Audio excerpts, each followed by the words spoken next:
A man cannot practice too much with this if he wishes to attain even moderate proficiency, and as a matter of fact he soon gets to wish to practice the whole time.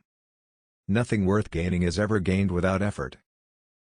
A race must be strong and vigorous, it must be a race of good fighters and good breeders, else its wisdom will come to naught and its virtue be ineffective, and no sweetness and delicacy, no love for and appreciation of beauty and art or literature, no capacity for building up material prosperity can possibly atone for the lack of the great virile virtues.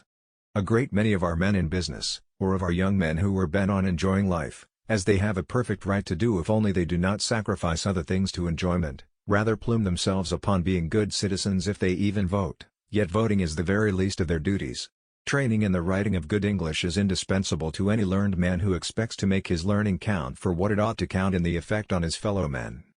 I wish to preach, not the doctrine of ignoble ease, but the doctrine of the strenuous life, the life of toil and effort, of labor and strife, to preach that highest form of success which comes, not to the man who desires mere easy peace, but to the man who does not shrink from danger, from hardship, or from bitter toil, and who out of these wins the splendid ultimate triumph.